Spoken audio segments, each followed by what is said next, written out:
Okay, hello, welcome to this case solve. Today I'm going to be looking at a case from the 2024 Brazilian circuit of the MEWC quarterfinal case, which is called Strategic Choices, and it was a combination of levels from cases that had previously been used. So some of these I recognise from going through old cases. Interestingly, there's no bonus questions for this particular case, not really sure why, but that's fine. So 7 levels, and they're all independent, so they're completely separate from one another. So if you got stuck on one, it doesn't stop you from going on to another, and you don't have to build a model that gets progressively more involved. So quite enjoyable case. I'm actually going to try and do this as more of a speed run than a walkthrough. I will still probably narrate what I'm saying because I just tend to do that anyway because it helps me to think out loud. But I might not be going to stop and explain what I'm doing very much. And I'll be using a couple of lambdas, but these are general lambdas, nothing specifically built for this case, just stuff that you would find useful in any sort of case. So fairly generic stuff that probably many of you may have seen, if there are even many of you watching. Let's not big this up more than it needs to be. So with all that being said, let's start the clock, which is here. We've got 30 minutes on the clock. We're not going to need that. I'm aiming to do it in hopefully half that time if we have a good run, I think, on a good day with a good wind behind us. So let's begin. Okay, so question 1. So we've got the sommelier case. We need to find out which wine is closest on the average score to these figures. So we need to do some manipulation on our wines. So I'm going to select all of the wine names and call that wines, and then over here I'm going to create an average of these values here, and I'm going to fill that down. I'm going to go to the top and then select all of that and call that W average for wine average, and that's all I need to do here. Then I'm going to go to my case, set up a data table, zoom out a little bit, and I want to start with the wines. I'm going to start with the wine averages, and then I want to take the absolute difference between those wines minus the value in B1, and then over here I want to get the actual wines, and over here I'm going to say I want to take I need to import my lambdas. So I'm going to take the first value in my largest, smallest lambda, looking at these differences, comparing them with the wines, returning the smallest value, which gives me the correct answer for the example. So that equals that, and we'll copy those over to our score sheet, and we're good to go. Let's return to level 2. So level 2, we're given 2 competitors, their scores in the MEWC and between these weeks. So we need to do some manipulation here. So we're going to call this data the players. I'm going to call all of the values in the table as the scores, and I'm going to call all of the headings for the weeks That's all we need to do there. And then I'm going to go to the case and set up a data table. We'll zoom out a little. So the first thing we need to know is what are the weeks. So we're going to text split this based on the colon. And what we need to do is we actually want 12 and 13. So we're going to say we want to know how many there are. So that minus that plus 1. Nope. Not plus 1, minus 1. So there are 2 weeks worth, and so our sequence is going to be a sequence of 2 starting at 11 but plus 1. And then what I want to do is I want to concatenate that with week space and then I'm going to wrap that in a 2 row because this could expand along the way. And then down here I'm going to call my 2 names of my players. I'm going to just expand this column to make some room, and then what I want to do is I'm going to use index on the scores, X matching against the players in the players range, and the weeks in the and then X match the weeks in the weeks range.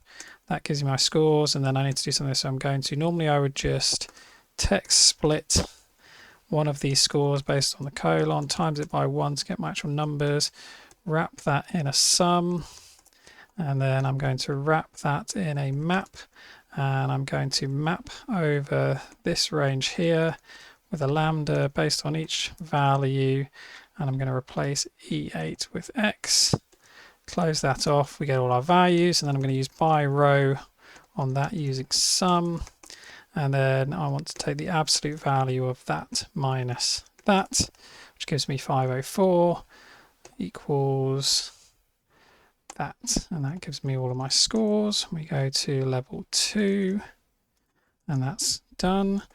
Case 3 is the voting case, so we need to use OA robot to get the similar cell colors and replace each of these colors with this yellow one, which is A, and then we'll go to this purple one and repeat the same thing, which is R, and then we'll go to the black one, repeat the same process, and that's going to be P, and then this orange one, repeat the same process, that's going to be LA, and then this blue, purpley, red one, do the same thing, and that is AV. And now we've replaced those, we can set up our data table. So we want to start with 2col what is in B1, and then I'm going to 2row the unique values from this to give me my headers. I'm going to select those, I'm going to put them up here as values only, so if any cases don't have all of them. Then I'm going to fill underneath with zeros. Oops, didn't mean to do that. What am I doing? There we go. And then I'm going to do a little formula. So if this locked based on the column equals this locked based on the row, then we want the value above +1, otherwise it's 0. We're going to fill that to the right. We're going to go down, select up and fill that down. And then we're going to, in this top row, I need to make a little bit more space. We're going to look for the maximum of these values, fill that right, and then we want to know when that happens. So we're going to X match that value into this range, which gives us the 89th for this one. And then what we want to do over here is we want to look for the largest, smallest of the streaks and return the party, and then do the same thing, the largest, smallest of the streaks returning when the streak occurred, and then we're going to concatenate that, so that and a dash, and that gives us R89. So if we equal that, that gives us our results, and we'll go to level 3. 200 points, good. Let's go on. Level 4 is to do with social networking, so let's do a bit of data prep in the social network. So I'm going to take these and call them my column rows, or my, oops, I've overwritten the value, so column rows, and then these are my column columns, and then the actual values in here I'm going to select and call those the combinations, or comms for short. That's all we need to do there. So we'll set up a data table, we'll zoom out a little. So let's start by, we want to XLOOKUP the player in the columns, returning the combinations, which gives all of his combinations. And then actually what we want to do is filter the column rows where those values don't equal a blank, and that gives us our players. Okay, let's just expand that column. Then we want to look up each player, so let's XLOOKUP, do the same thing. Let's just copy the formula and change the reference to start off referring to this person, but we want to get this all inside a single cell, so we'll array to text that for now.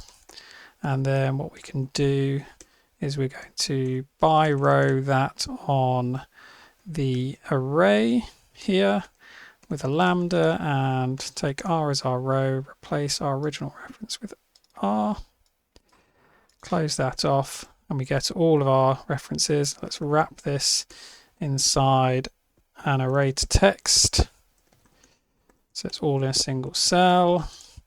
Then we'll wrap it inside a text split and split it on the same delimiter.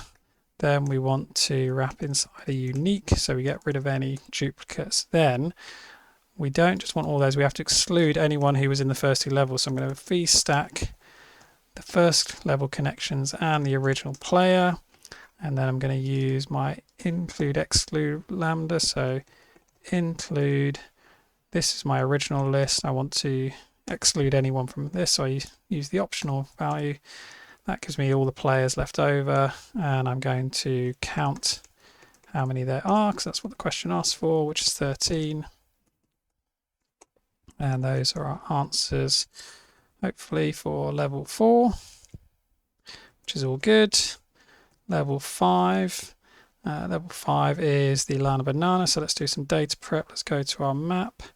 We want to select this whole map and give it a name, so we'll call it Lana. We'll come back to the case. We'll set up a data table. So we'll start with our cell, which in the first one is what's in B1. We want to know if this has a banana in it. So we want to look this up in the map. So the map is Lana, this address is that. And if that doesn't equal a blank, it means it equals a banana. And we'll put that inside double unary to get a number. And then we want to move to these text characters of D1. And so then the next one is we move on the map. Nope, not move on map. Yes, it is move on map from this cell using this arrow, which gives us that is our next cell. So let's fill these both downwards. Oops, something's gone wrong there. Let's do that again. And then let's do that. That's much better. And then finally we want to scan. So we want to start at 0, scan over this array and sum them up, which gives us cumulative count. And then what we're asked is when do we find, what cell are we in when we get the nth one? So we want to look up the value in C1 in this scan column and return the cell value, which gives us AF14, which is our answer. So we copy that over to level 5, which is all good. Then case 6, which is dealing with the dice and various odds and evens questions. So let's start by taking the text characters from B1. Then if we take the Unicode value of those and minus 9855, we get minus 9855, we get the actual values. Then we want to know, are they odd? So we'll go by row, check this and if they're odd. Then our odds will be the filter of this where that is true. Evens will be the filter of that where not that is true. Under normal circumstances, we would take the maximum of that and times it by 3, and we'd add it to the maximum of the evens, times it by 2. But if that's an error, we'll have to do something different. So for example, on the next question, on question 91, that gets an error. So what do we need to do here? For the odds, we would go, we want to take the sum of the largest 2. So that's this first and second, and times that by 3. If it was the evens, we would do the same thing. We'll fill that right, except we want to times it by 2, and then we want to take the max of those. But what we need to do is wrap this inside an if error, return 0. Same for this one. If error, return 0. Then this is the max of those 2. And then our actual answer will be, so home, if this is an error, then return our value over here.